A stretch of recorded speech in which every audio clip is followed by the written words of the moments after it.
asalaamaaleykum maa ngi nuyu mbooloo bi fi teew yëpp di tàmbalee ay kàddu jéggalu ci retard bi ñu def parce que man jàpp naa ne politique bi ñuy bëgg a def Sénégal bu ñuy woote changement bu ñuy woote rupture dafa war a feeñ ci jëfin yi te respecter heure respecter kàddu dafa nekk lu ci am solo li waral nag retard bi mooy dama jugee Touba ci màggal Kazu Rajab bi 17h15 laa yegg si fii Dakar daanaka dama sangu rek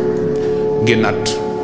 donc maa ngi ciy jéggalu bu baax a baax te dañ fa amoon délégation bu ñu demee woon ci turu Pastef bu ñu demoon jaare kilifa yi fi nekk notamment njabootu Serigne Fallou di ñaan liñ fa jëlee yëpp mu nekk lu amal njëriñu Sénégal mais amal njëriñ projet bi ci tax a jóg. di tàmbalee sama kàddu ci nuyu le frère Thierno Al ici di coordonnateur bu section communale Pastef Mermoz Sacré-Cœur di ci teg Amadou Dieng mi nga xam ne mën naa ne c'est l'un des meilleurs dans la formation si lépp lu jëm ci processus électoral ci biir département Dakar sinon même ci parti bi di ci teg aussi le frère Girassi bi nga xam ne moo facilité tenue bis bi di nuyu aussi suñu yaay Mariette Sonko di kontaan ci gisaat ko fii dimanche bi passé daje woon nañu Sacré-Cœur tey ñu dajewaat fii loolu day wane sa engagement ak jigéen yi fi teew yëpp ak ñi fi teew ci ay militants di ay jeunes di rafetlu nag initiative bi dafa nekk une initiative citoyenne mais dafa nekk une initiative patriotique lu tax ma ne initiative citoyenne la mooy bu ngeen jëlee suñu constitution wu réew notamment article 4 dafa am ay prérogatives yu mu jox parti politique yi mais dafa am ay devoirs yoo xam ne daf ko gàll seen loos te bi ci jiitu mooy ñu participer à la formation citoyenne parti politique ce rôle mooy li nga xam ne les institutions de scolarisation yi fi nekk muy écoles yi ak université yi réussiruñu ko ci tabax citoyen bi yow nga yeggali ko parce que école dinañ la def éducation civique xaw ma ba xam sax léegi respecté nañ ko amatul mais éducation civique boobu sax dafa amoon ay limites parce que dañ lay jàngal l'essentiel de l'État lan mooy la Cour suprême lan mooy l'Assemblée nationale lan mooy le représentant du peuple lan mooy préfecture lan mooy maire baax na mais civisme mooy nga respecter loi yi fi nekk mais loi yooyu mun nañ ko fi teg te loi yi ci boppam dafa jeng mais loi yi mun nañ ko fi teg te ñi ko fi teg si seen bopp ni ñuy appliquer loi yi dañ cee ànd ak ndënk dañ cee ànd ak jeng li lay former nag nga bëgg sa réew fonk sa réew jug pour réew mi soppeeku malgré que loi yi mi ngi fi bu baaxul nga fexe ñu changer ko sa réew nga koy liggéeyal suba ak ngoon loolu parti politique moo ci gën a efficace donc initiative bi day inscrire dans ce siège donc c'est une initiative constitutionnelle c'est une initiative citoyenne ñaareel bi mooy c'est une initiative patriotique parce que keroog maa ngi koy wax dans une télévision de la place stratégie wu régime bi fi nekk ci Pastef mooy diaboliser intimider divertir maanaam képp ku nekk Pastef kàddu bu ndaw sax boo ko defee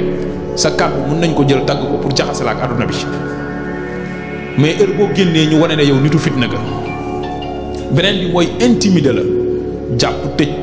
toroxal dóor ay grenades lacrymogènes leneen ak leneen toj ay vitres oto bi ci topp mooy divertir te boobu lañ war a gën a bàyyi xel parce que ñaar yee c'est flagrant mais bi stratégie la boo xamante ne software la guerre la boo xam ne guerre bu douce la mooy ñun élection présidentielle lañ war a jëm dafa am programme bu ñu war a jaay sénégalais yi tey bu ngeen demoon ci dëkk yu développé yépp à 1 an de l'élection présidentielle débat programmatique ngeen fay dégg ku nekk lan mooy vision am ci réew mi mais Sénégal la ngay gis à 1 an de l'élection présidentielle débat bi mooy kan mooy bokk kan moo dul bokk constitution bind ne nul ne peut faire plus de 2 mandats consécutifs ci dëkk boo xam ne ay lettres ñoo fa nekk ñiy werante ba xam waa ji dina bokk wala du bokk loolu nag il faut que Pastef bañ ko ni mu koy bañee mooy bu ñu waree wàcc ci tali bi xeex ñu xeex mais nag dañ war a fexe ñun ci suñu bopp ñu approprier wu suñu projet comprendre lan moo ko tax a jug pour dem mën ko jaay sénégalais yi parce que nag am na sénégalais yu adhéré suñu projet ñu ëpp ñu bëri mais am na ñeneen ñoo xamante ne c'est une masse silencieuse bu nekk ci kër yi il faut que ñu jëli leen wax ak ñoom loolu mooy force bu Pastef kon maa ngi rafetlu initiative bi di kontaan bu baax a baax ci dynamisme bi nga xam ne moo am ci section communale bi vraiment di ci féliciter tous les frères. Concernant le thème bi nga xam ne moom nañu joxoon mooy le projet de Pastef mu nekk thème bu yaatu parce que nit ci projet la judd te ci projet lay màgg ndax yàlla bi muy bind doomu aadama nee naa dafa woote réunion dafa woo malaaka yi ba ñu ñëw malaaka yi yàlla moo wax ci benn saar alxuraan ne laa yansuna allah ma amru wa yaf'aluna ma yu'marun maanaam ñoom sañ ñoo bañ lu ma leen digal te nag lu ma def dañ koy def lu ma digal dañ koy def lu mu leen digal dañ koy def xam nga doomu aadama may nañ ko mu am capacité pour choisir su ko neexee mu def su ko neexee mu bàyyi mooy inna hadaynaahu sabila imma shakira wa imma kafura mais malaaka moom amul sax choix mais yàlla ba muy bind doomu aadama woo na malaaka yi yëgal leen ko ne man de suuf dama fa bëgg a créer benn xalifa benn nit ku may wuutu kon nit mission moo ko indi ci kaw suuf mission nag ku la ko dénk am na lu mu bëgg ci yow loolu di nga dox pour réaliser ko loolu mooy un projet donc nit projet la beneen bi mooy nit buy dox ci kaw suuf nekkul bàyyi ma la ba bu lekkee ba suur naan ba màndi tëdd noflaay rek jeex na dafa am mission bu mu war a jox communauté bu mu bokk wala société bu mu bokk am na fu mu loo xam ne fekk na ko fa mu baax mu war ko perpétuer am na lu mu fa fekk loo xam ne jaarul yoon wala bokk mën na gën a baax mu jëm ko gën a ñoŋal wala mu corriger ko. Pastef nag c'est un parti politique comme ni ma ko waxee parti politique nag vocation mooy bu nekkee ci société mooy fexe ba conquérir le pouvoir bu ko conquérir ba pare mu exercer ko loolu nag suñ koy wax de façon originale la ñuy wax ci parti politique yi parce que Sénégal il y a plus de 300 partis politiques waxuma ko parce que chauvinisme la wala dañoo jàpp ne ñoo gën ñeneen ñi mais ban parti politique ngeen di gis Sénégal bu élection jotee bu élection jotul tous les week-ends ñu ngi en activité yéen a ngi seen commune da ngeen dégg yeneen parti politique def activité pour ngeen déggaat nit ñi élection moo ñëw ñu soxla xobu nit ñi pour toog ci ay postes de responsabilité parce que c'est un parti boo xam ne dafa jàppee politique activité citoyenne loolu mooy vocation bu parti politique bu ñuy wax ci projet nag balaa ñuy wax projet bi parce que projet bi mbébét la il faut que ñu wax ñan ñooy les porteurs du projet ñan ñoo porter projet bi parce que loolu ëpp solo projet li muy rafet ñi ko porter su fekkente ne li ñuy wax gëmuñu ko bu fekkente ne matewuñu ko projet bi mënut a réussir Pastef nag bu ngeen xoolee tur bi dañuy naan patriote africain du Sénégal pour le travail l'éthique et la fraternité kon projet bi nag ñi ko porter mun nañ ne ñett yi moo leen caractériser bi ci jiitu mooy ay africain nañ bi ci topp mooy ay sénégalais nañ bi ci tegu mooy ay patriote nañ lu tax may insister ci moo yooyu mooy parti boo xam ne dafa juddu Sénégal daal di jël boppam jël turu Afrique def ko ci parce que nekkul woon ci tur bi ba ñu changé parti bi def fusion ak yeneen parti yeneen organisation yu toll ci 13 en 2021 dañ ci dugal africain mooy ñun dañu jàpp ne Sénégal pour mu nekk puissance parce que président Ousmane Sonko mus na ko wax Sénégal mën na développer moom kenn mais adduna bi c'est un monde de compétition Ukraine dëkk la bu moom boppam mais xëy nañ benn jour benn dëkk wuteeg moom gis-gis gis ngeen li ko dal Libye tabaxoon nañ ko ba ña fa nekk paradis sur terre nañ nekkoon ñu xëy benn jour adduna bi jug annexé ko yàq ko tasaare ko ba tey yéen ñi ñëpp kenn xalaatul dem Libye kon adduna bi développé wu kase ku nekk mën na ko def ay Suisse ay dëkk yu ndaw développé wu nañ mais luy tax nga mën a nekk ci sécurité il faut nga nekk une puissance il faut nga peser soit par sa koppar sa koom-koom comme ay Qatar Arabie Saoudite wala nga peser par sa puissance militaire te loolu benn dëkk kase mënu ko def en Afrique africains yi bu ñu booloowul du ñu nekk une puissance économique du ñu nekk une puissance militaire donc loolu moo tax waa Pastef ne ñun ay africains nañ d'abord beneen bi mooy ay sénégalais nañ ay sénégalais nañ mooy lan mooy ñun du ñu jël suñu parti calqué ko ci ay idéologie yeneen parti yu jógee ci bitim réew te am na fi ñun ay partenaires yoo xam ne ci Sénégal lañu ancré wu. moo tax bu ngeen xoolee article 5 bi ma doon wax ci statut yu njëkk yi liñ fa waxoon mooy Pastef adossé wul ci benn idéologie du libéralisme du socialisme du communisme pragmatisme lañ doon wax mooy lépp loo xam ne mooy intérêt wu Sénégal nañ ko doxal mooy li chinois bi doon wax peu importe que les chats soient gris ou blancs l'essentiel c'est qu'ils attrapent des souris. kon loolu mooy sénégalais bu ñu nee patriote nag mooy lan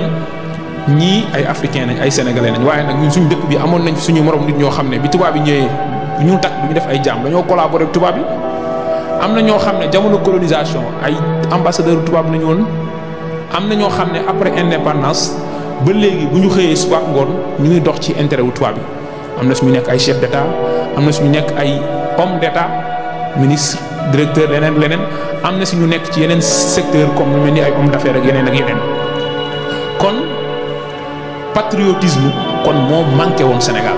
en réalité Sénégal mësta manqué ay borom xam-xam. Afrique musta manqué ay borom xam-xam mais Afrique lu mu raflé woon loo xam ne li mu ci am bëriwut te li mu ci amoon kas néew faagaagal nañ leen ci dëkk yu bëri mooy ñoo xam ne gëm nañu seen réew ndax nag loolu moo ñu différencier kese ak tubaab yi.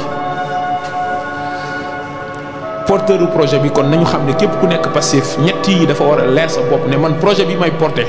dama koy porter en tant qu'un Africain du Sénégal moo tax on parle de patriote africain du Sénégal parce que am na ñoo xam ne dañu gëm ne. frontières yi ñu tracé tubaab yi tracé ñu ko tant que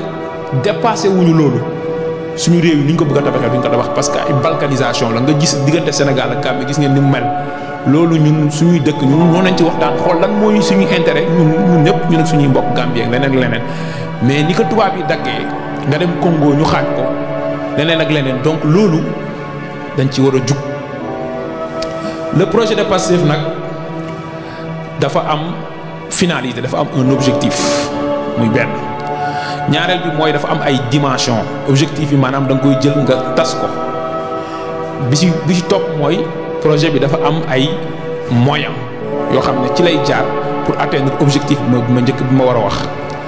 bu ngeen bëggee xam objectif bi généralement da ngeen di jëm ci article 3 bu statut parti bi ma liiral leen ko mooy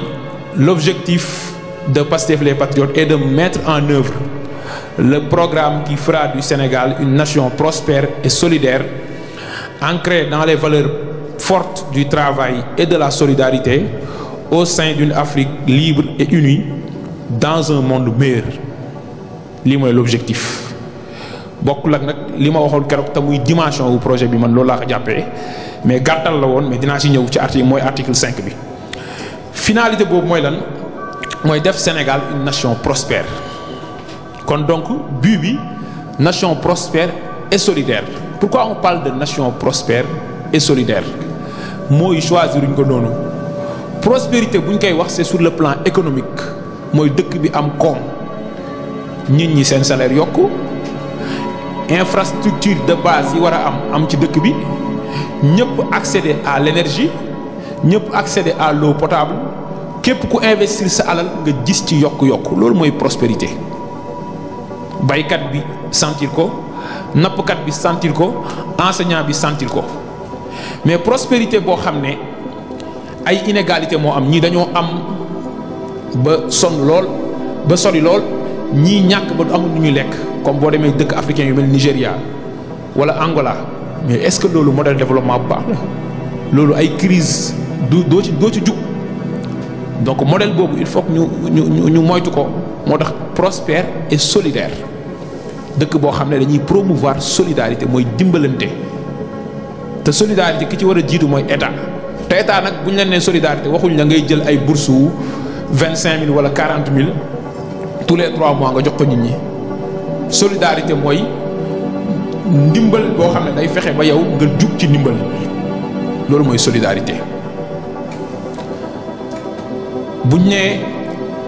solidarité boobu noonu dañ ne ancré dans les valeurs fortes du travail pourquoi on parle du travail am kase prospérité mën na nekk de mais prospérité bi lan mooy base bi lan mooy facteur bi tax yow nga prospère mooy da ngaa nangoo liggéey foofu dama fay profiter pour wax tous les militants du parti que naam parti bi soxla na ay militants yu am xam-xam ñoo xam ne ëllëg dina compter ci ñoom pour tabax réew mi ñu bëri mën nañ ci yor ay responsabilités mais képp koo xamante ne politique da nga jàpp ne mooy sa moyen pour tête moyen d'ascension sociale boo changé wul paradigme jarul ngay ñëw Pastef loolu il faut que mu leer képp koo xamante ne da nga bëgg am alal fexeel nga uti xam-xam fexeel nga uti liggéey teddal sa bopp ndax loolu mooy tax ci politique kenn du la tënk nga am liberté boobu soo ko mënul am sur le plan politique ci kanamu benn leader wala ci say nawle mais est-ce que yow li ngay bëgg a xeex pour sa réew di nga ko am donc kon loolu mooy sa gage pour nga am dignité mooy sa gage pour nga décence bi nga soxla yow nga am ko buñ nee nag ancré dans les valeurs fortes du travail ñi teg ci ne dans une Afrique unie et libre et dans un monde meilleur mooy kon jàpp leen ne lii tax loolu mën a am il faut que Afrique jëm kanam mais bu fekkee Afrique boo jëlee tey Union africaine bi fi nekk lan la sumb comme initiative globale boo xam ne jëriñ na Afrique projet yu Kadhafi amoon ci fonds monétaire africain fan la toll monnaie unique africaine bi ñu doon wax fan lañ ci toll ana monnaie wu CEDEAO bi ñu doon wax fan lañ ci toll initiative yooyu yëpp ce sont des initiatives vouées à l'échec benn facteur kese moo ko indi amul beneen explication ñi nekk à la tête des États africains ñi si ëpp bëgguñu seen réew te loolu général de Gaulle doon wax France mu ne le problème des chefs d'État africains c'est qu'ils n'aiment pas leur pays bëgguñu seen réew parce que réew ku ko bëggul lekk mooy jël lu toll ni pétrole lu toll ni gaz lu toll ni or lu toll ni zircon tayle ko ay puissance étrangère di ci jël ay miettes jàpp ne yow loolu mooy sa koom-koom Sénégal la ngay gis un chef d'État mu fal la nga taxaw devant des investisseurs étrangers te li may wax ni ku dem ci internet gis ko nga ne dans un continent ravagé par les guerres il y a les maladies ceux qui viennent sont tellement courageux qu'il faut tout leur offrir qu'il faut tout leur donner c'est ça la vérité seen chef d'État moo ko wax fii maanaam Afrique dafa bëri ay guerre Afrique dafa bëri ay feebar maanaam malédiction la daal mu ne continent bu mel noonu képp ku fay ñëw di investir sa xaalis da ngaa am courage da ngaa baax da ngaa yéwén de telle sorte que yow dañ la war a jox lépp seen chef d'État conception boobu la am ci investissement étranger yi est-ce que kooku mën ngeen yaakaar ci moom suñu digganteeg bitim réew ñu moom ci suñu bopp jamais loolu nag Pastef daf ko bëgg a tekki mooy lan mooy jëng yooyu nga tekki ko parce que bu fekkente ne nag boo demee Congo Kivu wala Katanga fi mine yi nekk te mine ya fa nekk ci cuivre ci cobalt ci coltan ci zircon centrale yi nekk Europe lu ci bëri moo koy doxal matériel technologique li ngeen yor seen kër yi muy appareil yi muy téléphone yi muy ordinateur portable yi foofu lay jugee matière première yi te foofu ñiy gas mine yi ay xale nañ yoo xam ne ay moins de 15 ans nañ am dans une précarité totale bu ñu gasee suba ba ngoon ay 500 francs 1000 francs nañ leen di jox ñenn ñi ay beñe nañ leen di neexal chaque semaine ngeen dégg ñe la 10 ba 15 xale benn mine dal na seen kaw ñu dee mais ñooñu dañuy jaamu nit wala jaamuñu nit est-ce que loolu Pastef da ko fay war a bàyyi wala daf ko war a tinki waaw loolu mooy projet Pastef bu ñuy wax les dimensions du projet nag dafa am 4 dimensions une dimension politique une dimension économique une dimension sociale et une dimension géopolitique maa ko faram-fàccee noonu loolu nag article 5 bee koy wax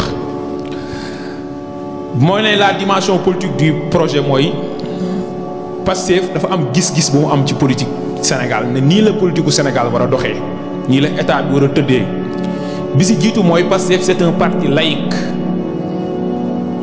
maanaam parti bi du parti wu benn diine parti wu sénégalais yépp la te loolu non seulement ñoo ko choisir mais dafa imposer wu si ñun parce que constitution bu Sénégal article 1er mooy wax la république sénégalaise est laïque démocratique et sociale maanaam république sénégalaise farul ci benn diine muy benn. ñaareel bi mooy article 4 bu constitution Sénégal moo ne dañoo interdire bépp parti politique mu adossé wu ci benn diine maanaam parti wu diine sàngam la wala benn kuréel ci biir diine boobu wala ci benn race wala ci benn région wala ci benn ethnie. waaw loolu bu fekkente ne moom la constitution bi wax nga xam ne pour ministère de l'intérieur jox la récépissé yow en tant que parti politique da ngay respecter loolu bu ngeen toogee Pastef existe 2014 ba 2023 muy 9 ans participer élection législative 2017 sous la bannière d'une coalition participer élection présidentielle 2019 participer élection locale 2021 participer waat 2022 participer waat législative 2022 maanaam 4 élections am fi ay maire am fi ay député am fi sax futur président de la république ñi ne leen parti boobu dafa jug pour xeex tel confrère yéen di ngeen ko gëm kon ana république bi loolu constitution bi moo ko tere kon war ngeen a tiit ci réew mi bu fekkente ne loolu mën na nekk Sénégal kon am na wax yoo xam ne bu ko nit di wax il faut que ngeen jël argument yooyu ngeen opposé leen ko ne leen ñun de ñu ngi existé depuis 2014 participé nañ ci élection yëpp république bi nangu nañ ñu am ay député am ay maire te war nañoo am futur président de la république ndax dans quelques mois mais bu fekkee république boobu nangul nañu loolu te ñun dañoo jug di violer constitution bi ana république bi ñu fi teg xanaa ñooñu c'est des gens qui sont faibles bu dee Pastef léegi am na doole ba ñu ragal Pastef xanaa 2017 Pastef amul woon doole boobu donc wax yooyu ay waxu caaxaan la bu ngeen demee article 5 boobu may wax laïcité da ngeen ko fay fekk te mooy état boo xam ne farul ci benn diine mais nag laïcité conception bi ci français yi am mooy une laïcité intégriste maanaam état bi dafa bañ diine Sénégal nag loolu mënu fee am mooy boo jiitewee dëkk bi état bi farul ci benn diine mais dafay fexe ba dimbali ñi ci seen gëm-gëm parce que nag ñi ngay gouverner dañoo am gëm-gëm loolu moom président yàgg na koo wax. beneen vision Pastef sur le plan politique mooy pluralisme dañ ko fee fekk sur le plan institutionnel c'est-à-dire Sénégal il y a plus de 300 partis politiques mais nag Sénégal mi ngi commencé am benn menace bu fi am mooy pluralisme démocratique substantiel mu ngi fi bëgg a jeex parce que bu fekkee nit dafay nekk président de la république te donn ko lépp loo xamante ne ay station la ci responsabilité Sénégal def ko Sénégal def mu jàngee ci réew mi dem ba nekk ingénieur Sénégal def ko directeur général def ko ministre def ko premier ministre def ko président de l'Assemblée nationale mu taxaw ne je vais réduire l'opposition jusqu'à sa plus simple expression kon kooku moom pluralisme la fi bëgg a jëlee mooy mën nga gis 300 partis politiques mais en réalité ñëppay couché bu demee élection ñaar ba ñetti candidats ñooy am te ay candidats fantoche dañuy doon bu ñëwee mu remplir comme li am ci yeneen dëkk yu bëri kon bu leen jàpp ne démocratie sénégalaise c'est un acquis boo xamante ne kenn du ko sàmm Sénégal comme lu ñu leen di wax nañ toog dëkku jàmm la ñun ñëpp loolu la ñuy ñaan fii am nañ fi ñaari alternance kon donc yenn yi mënu fee am c'est archi faux bu ngeen demee Congo Brazzaville nga xam ne c'est un pays pétrolier en 1992 ki fi nekk président instant bi muy Denis Sassou Nguesso dafa demoon élection fekk moom diggante 77 ba 92 dafa toog 15 ans mu dem 92 ñu gagné ko mu def transition démocratique Pascal Lissouba falu c'est la même personne bi nga xam ne moom lañ gagné en 97 moom la français yi ngemb ak Gabon ka fa nekkoon di Omar Bongo mu jël pouvoir bi par les armes en 97 tey ba léegi mu ngi fa toog 97 ba léegi ñaata at la du 26 ans ana acquis démocratique bi Congo amoon foofu da ngay nekk opposant ñu fekk la sa kër taal la nga dee te du mujj fenn jour élection dañuy couper internet couper rajo yëpp 18h ñu ne la moo gagné 95%. te dëkk yooyu amoon nañ transition démocratique en 92 dem leen Bénin instant bi ni fa Patrice Talon di def ci recul démocratique élection yoo xam ne mais c'est truqué d'avance te Bénin après Mathieu Kérékou bi mu indee transition démocratique yi mais demoon na nekk dëkk bu jàmm boo xamante ne démocratie bu rafet la amoon parce que dans les années 80 François Mitterrand bi mu falu woon France dafa initié woon dans les rapports franco-africains ce qu'on appelait la continuité dans le changement c'est-à-dire ñun suñuy intérêt nañ ko sàmm mais nag chef d'état boo xam ne day toog 40 ans jugee fi jox doomam kooku jox sëtam loolu ñun France mënatuñ ko promouvoir mais nag bi droite française yegg si waatee au pouvoir gagné élection législative en 86 dañ ko imposer rapport yu njëkk yi dellu si waat loolu histoire la. donc bu leen jàpp ne Sénégal li fi am 2000 am 2012 bu ngeen jugul pour sàmm ko moom ngeen di amaat 2024 amaat ko 2029 amaat ko 2034 maanaam vote ay élection yu libre yoo xam ne ku mu neex participer ay élection la yoo xam ne c'est démocratique maanaam nit ñi seeni xob kenn du ko sàcc ay élection yu transparent yu leer nañ ñi 20 heures bu jotee ñu la diw moo gagné bu loolu bu sénégalais yi taxawul pour sàmm ko ak la boo xam ne dañ koy perte loolu il faut mu leer ci bopp sénégalais yi. donc Pastef nag pluralisme boobu da koo gëm te da koy doxal mooy sénégalais bu nekk sa gëm-gëm ci réew mi nga war ko mën a wax. beneen bi mooy l'exercice libre des libertés démocratiques et civiles mooy ñun dañu gëm ne sénégalais yi dañ leen war a bàyyi ñu am seen liberté civile la liberté de manifester d'accorduma ci ni nga def malgré que yow yaa yor poste de responsabilité man yow laa fi teg yaay sama député yaay sama ministre nga jël benn dogal boo xam ne normalement man maa lay fay sama bëgg-bëgg nga waroon traduire nga ne non du ma ko def damay def lii amul problème fekkuma la sa kër defuma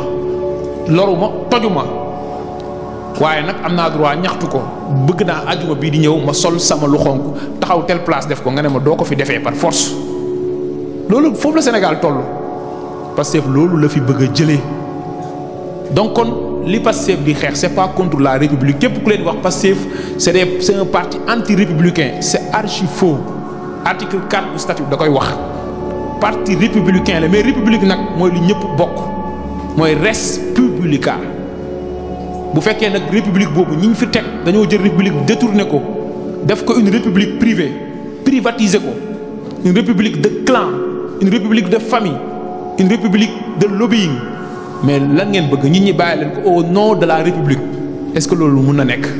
donc loolu du république loolu du esprit républicain France li fa samp république xeex la France li fa samp république xeex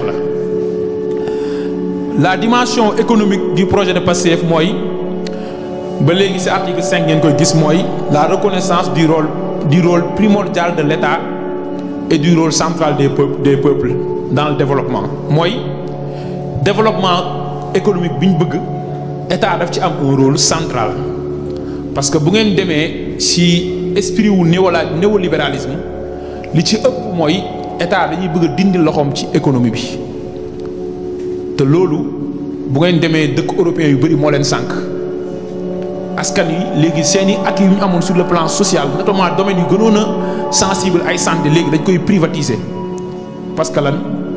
état dafa désengagé wu ci secteur yu ëpp solo ay santé ay éducation ay énergie ay eau loolu danger la ci dëkk bu mel ni Sénégal suñu ndox ñun ñoo koy produire mais nag distribution bi ak commercialisation bi ñeneen na ko yor est-ce que loolu wóor na ci état beneen bi mooy souveraineté économique boo xam ne li koy dëgëral mooy l'industrialisation mooy yëre yii ñi sol lii su ma ko solee ñu ne non vraiment tenue africaine nga sol mais coton bi fan nañ ko bayee bi ñu bayee coton bi fan nañ tiisee coton bi def ko tissu fan nañ defee filature bi fil bi d'abord bi ñu defee filature ba pare lan moo ko def tissu muy ñu wax tissage bi ñu paree lan mooy def tricotage bi ensuite lan mooy def la coloration enfin lan mooy def la confection processus industriel boobu yëpp Sénégal da koy perte yow daal da ngay importer tissu bi rek tailleur bi ñëw fayee ko ci 20 000 nga commerçant bi jaayee la ko mètre 10 000 tailleur bi ñëw fayee ko la ci 20 000 loolu lekk la ci sénégalais yi am waa imaginer bu doon coton bi fii nañ koy bayee defee fi filature bi defee fi tissage bi defee fi tricotage bi defee fi coloration bi defee fi confection bi ñaw bi jox la ko yow sénégalais bi borom cag-cag bi dawal cag-cagam indil la ko sa kër ne la sa tissu gi nii def ko ci mbuus boo xam ne ab sénégalais moo ko produire loolu mooy valeur ajoutée Pastef loolu la bëgg te loolu domaine yëpp la nag mooy l'industrialisation du pays parce que industrie mooy tax emploi mën am industrie mooy tax donc loolu mooy la vision économique du projet ressources naturelles yu ñu am aussi ñu fexe ba réew mi ëppale ci ay part sur le plan de la négociation ci contrat yi sur le plan financier mais sur le plan économique matière première yooyu li ci ëpp ñu koy transformer suñu réew pour am ay produits finis suñu demee ba li ñuy consommer ñu koy produire li ci tegu mooy ouverture à l'international pour exporter. lan mooy la dimension sociale du projet mooy promouvoir accentuer renforcer la cohésion sociale maanaam askan wi lënkaloo seen biir loolu moom du Pastef moo ko fi def luñ fi fekk la suñuy maam liggéey ko ci muy ci côté diine muy ci côté waaso loolu nag am na ay facteurs yu bëri am na facteurs yoo xam ne diine yi fi nekk joué nañ ci un rôle am na facteur culture yi fi nekk ethnie yi fi nekk mais am na même ay facteurs géographiques parce que boo demee dëkk mel Nigéria dañ lay wax ñetti ethnie ñoo fa ëpp doole Yoruba yi Ibo yi ak Hausa yi boo demee dañuy naan fii mooy Yoruba lan fii mooy Ibo lan mooy suuf mooy terre fii mooy seen ñii fii mooy seen suuf ñii fee mooy seen suuf parce que mook Mali xaw nañu ñuroo sur le plan géographique relief ci ay dëkk la yoo xam ne déplacement bi dafa jafe bëri ay montagnes Sénégal nous avons un relief plat booy tukki da ngay gis ne déplacement bi dafa yomb loolu dafa faciliter la connexion entre les ethnies dafa favoriser le brassage culturel mais dafa favoriser aussi la cohésion sociale. beneen bi aussi mooy la promotion des libertés individuelles et culturelles mooy Pastef jugul pour tere kenn li mu gëm mu doxal ko Pastef jugul pour tere kenn li mu bëgg ci ay liberté boppam mu dox ko tant que loolu amul incidence ci li nga xamante ne mooy l'intérêt général ak li nga xam ne moom la ñëpp bokk donc loolu aussi lu am solo la parfois nit gëm loolu ne ñi c'est des radicaux c'est des extrémistes yoo xam ne dañu jug pour yenn liberté culturelle yi wala culturelle yi nit ñi am dañu jug pour yàq ko loolu aussi tout projet wu Pastef fi may daanelee tam mujj ci dimension projet bi mooy la dimension géopolitique du projet mooy projet bi nag yamul ci Sénégal kese maa ngi koy wax sànq dafa am ouverture à l'international mu am ñaari axe le premier axe mooy l'ouverture sur le continent africain mooy ñun li ma wax sànq dañu gëm ne Sénégal mën na développer sans l'Afrique loolu sax mën nañ ci discuter mais même bu ko defoon pour mu nekk une puissance économique pour compter dans le concert des nations il faut que ñu envisager suñu développement dans un contexte africain loolu moom il faut que mu leer beneen bi mooy la promotion de la solidarité internationale mooy li ñu doon wax dans un monde meilleur. Pourquoi on parle de solidarité internationale ndax bu ngeen jëmee ci charte des Nations Unies nga xam ne mën nañ ne mooy mbootaay bi gën a rëy ci mbootaay yi ëmb xeet yi nga xam ne ñu ngi ko signé en 1945 à San Francisco aux États-Unis ñeent yi la lay wax ci article premier bi mooy lan objectif Nations Unies mooy fexe ba promouvoir paix ak sécurité maanaam jàmm am ci diggante dëkk yi sécurité am. mais bu sécurité amee ak jàmm amee ba pare li ci topp mooy dëkk bu nekk am liberté de disposer de lui-même maanaam autodétermination des peuples moo tax ñun li ñuy wax suñu discours sur la souveraineté nekkul ne chauvinisme la wala nationalisme la maanaam bañ keneen ki mais moom la Romain Gary doon wax le patriotisme c'est l'amour des siens et le nationalisme c'est la haine des autres. ñun li ñu tax a jug mooy sama bopp moo ma la gënal tekkiwul bañ naa la donc parce que amul benn ennemi ci puissance étrangère yi mais nag du nangu Sénégal nekk benn lekkukaay boo xam ne ku jug tibb yóbbu Sénégalais yi des dans la pauvreté des dans la précarité loolu du projet wu Pastef.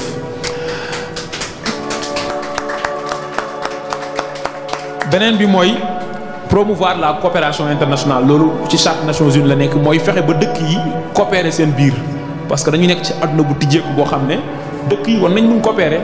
tey suñuy ressources naturelles par ragaluñu wala bañuñu signé ceeg contrat ak benn compagnie boo xam ne bitim réew la nekk mais nag gagnant la war a nekk mooy état bi dafay gis boppam ñoom ñu gis seen bopp population yi dëkk ci zone yooyu ñuy exploiter ressources naturelles yi gis seen bopp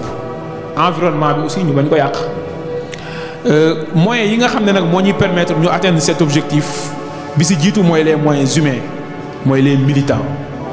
ndax nag projet boo gis dafa am équipe de projet bi du ay théorie kese bu yegsee fii parce que am na nit ñoo xam ne dañoo sacrifier seeni nelaw pour mu réussir am na nit ñoo xam ne dañoo sacrifier seen liggéey pour mu réussir am na nit ñoo xam ne seen liberté dañ koo sacrifier pour mu réussir am na nit ñoo xam ne dañoo sacrifier seen vie pour ñu mun a yegg si fii pour président Ousmane Sonko nekk un candidat sérieux à l'élection présidentielle. Donc li ñuy def chaque jour dañuy fàttaliku ne dafa laaj ay sacrifice te sacrifice bi ci gën a ndaw mooy nga jël sa temps nag mettre ko au service du parti. Les moyens financiers mooy militants yi nag def loxo ci poche génnee xaalis pour participer ci projet bi ndax loolu mooy tax parti bi bu ëllëgee mu libre ci bépp pression financière mooy waral ngay gis heure bu élection jubsee wala ñu war a def benn campagne mel ni nemmeeku tour ñu lever fonds ñu def levée de fonds nañ jàppale ne levée de fonds boobu lu am solo la pour réew mi tinkee ko parce que bu président faluwee kenn du ñëw ne ko maa la financé woon jox ma tel marché benn lobby étranger du ñu taxaw ne man maa la fal maa la samp maa la defal lii loolu dafa am solo ci chef d'État. Donc produit yooyu moyens financiers yooyu mooy cotisation yi ñuy def chaque mois donc dañ ci góorgóorlu produit wu carte de membre yi nañu góorgóorlu ku jaay carte de membre teel a delloo xaalis bi beneen bi mooy don yi ñuy defal parti bi ay libéralité ku nekk sa zone am loo tanee say morom su ñuy def activité boo mënee ñëw gën cee jàpp loolu aussi lu am solo la. beneen bi mooy aussi ñu góorgóorlu foofu gis naa ne parti bi war nañ ci gën a góorgóorlu ci structure de base yi mooy lan organiser ay activités lucratives loolu def nañ ko suñuy statut article 29 mooy organiser ay manifestations yoo xam ne day jural parti bi xaalis. gis naa ci leen daal ñu ngi ciy góorgóorlu mooy jaay t-shirt ak jaay carte mais nag war nañ xalaat ay type de manifestation yoo xam ne yaa ngi koy organiser mu jural xaalis bi parti bi fonds yooyu nga def ko ci activité wu parti bi def ko ci œuvre yi nga xam ne moom la parti bi war a def. je pense que loolu buñ ci taxawee bu baax a baax ak li ci tegu mooy résistance mooy lépp loo xam ne dañ ko bëgg a teg suñu leader ci jaay doole ay ñëw buntu këram barrière yooyu dafa war a jeex. te loolu si ñun la des donc loolu j'en appelle à la responsabilité de tous les militants à leur détermination te commencé ko ci sama bopp di leen ci soññ yéen ñëpp à leur engagement di jéggalu ci guddaayu kàddu bi mais laajoon nañu leeral loolu parce que projet bi daanaka buñ koy wax nañ sàmm projet bi protégeons le projet bi globalement lii moo jublu autour su ngeen déggee nag à chaque fois su may wax may insister ci tinki nit ñi ci souveraineté et cetera parce que lii yëpp buñ ko bëggee defar Sénégal mooy dañuy am Sénégal boo xam ne ñun ñooy décider suñu bopp. kon nag base bi socle bi mooy lan na nga moom sa bopp soo moomul sa bopp soo tinkeekuwul ci benn puissance étrangère ci benn force centrifuge mënuloo li nga bëgg ci Sénégal nga doxal ko sur le plan politique sur le plan économique sur le plan social sur le plan diplomatique. Donc la base, le socle, c'est la souveraineté. Moi, à chaque fois, quand je parle de l'article 5, quand je parle du projet du parti, c'est l'anti-impérialisme, c'est la recherche de la souveraineté, mais aussi c'est le panafricanisme. Je vous remercie.